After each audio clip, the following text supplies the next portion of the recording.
আমি পার্থদার কাছে আসবো। পার্থদা, এই সংকটের মানে আমি বলছি বাই চান্স যদি মানে এতটাই আজকের গণপরিবহন অটো নির্ভর, এই সংকটে যদি অটোর একটা অংশও বসে যায়, আমি বলছি গণপরিবহন ব্যবস্থাটা বহু জায়গায় কোলাপস করে যাবে, এতটা অটো নির্ভর হয়েছে।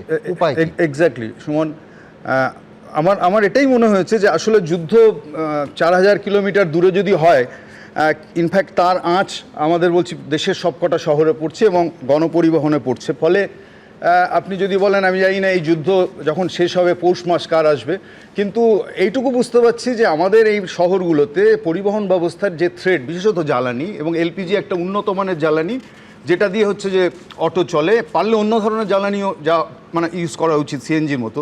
এবং আমাদের শহরের গণপরিবহনের ক্ষেত্রে মেট্রো রেল যেরকম একটা বড় ভূমিকা পালন করে, তার পাশে 1 দশক আগেও বাস, আমাদের সরকারি বেসরকারি বাস হচ্ছে একটা বড় ভূমিকা পালন করতে। কিন্তু পোস্ট কোভিড এরাতে যদি দেখেন দুটো ঘটনা ঘটলো। একটা, বাসের সংখ্যা প্রায় সরকারি বেসরকারি মিলিয়ে যা ছিল তার 1/3 হয়ে গেল, এবং তার মধ্যে একটা বড় ধাক্কা খেলো হচ্ছে 15 বছরের পুরনো বাস যখন হাইকোর্টের নির্দেশে বললো বসে যেতে হবে, সেটা কলকাতা এবং কলকাতার থেকে চলে যাতে মূলত কলকাতার সংকট বাড়লো। ফলে বাস নির্ভর গণপরিবহন কলকাতায় ঝুলে পড়লো, এবং একই সাথে আপনি যদি বলেন অটো নির্ভর ব্যবস্থাটা সেটা বাড়লো।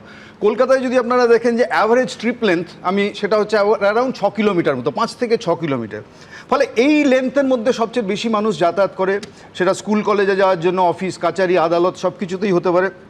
এবং এই ট্রিপ লেন্থে হচ্ছে অটো খুব কলকাতার ক্ষেত্রে সহায়ক একটা পরিবহনের জায়গা নিচ্ছে। এখন মুশকিল হচ্ছে যে যদি এই ধরনের গণপরিবহন ব্যবস্থা, সেটা বাস বলুন, মেট্রো বলুন, অটো বলুন, এক্ষেত্রে সরকারের সবসময় একটা নিয়ন্ত্রক ভূমিকা থাকা উচিত। বিশেষত আপদকালীন পরিস্থিতিতে সরকারের এই নিয়ন্ত্রক ভূমিকা খুব জরুরি।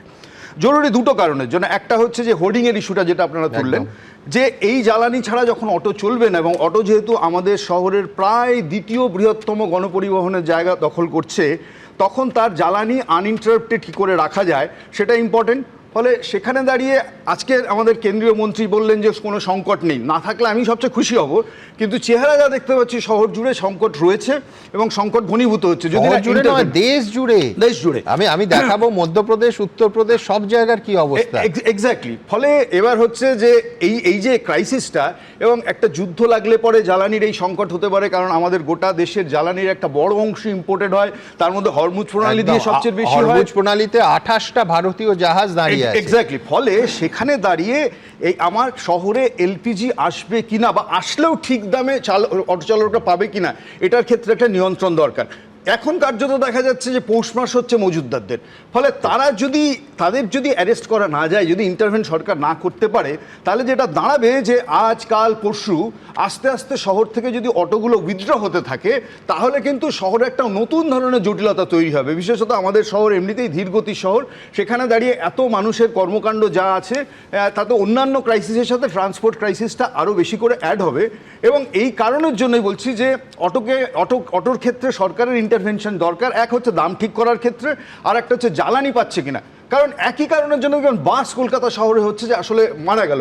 আমি বললাম পাবলিক ট্রান্সপোর্ট সিস্টেম, কেন সরকারেরও সেখানেও ভূমিকা ছিল যে জ্বালানি বলতে যাবো বাস তো ডিজেলে চলে, ফলে সেখানেও ডিজেলের দাম বাড়ছে। তাহলে বাস চালানোর ক্ষেত্রে ভাড়া কি হবে সেটা যদি সরকার নিয়ন্ত্রণ না করে, তাহলে এক একজন বাসওয়ালা এক এক রকম ভাড়া নিচ্ছে, এবং তাই হয়েছে।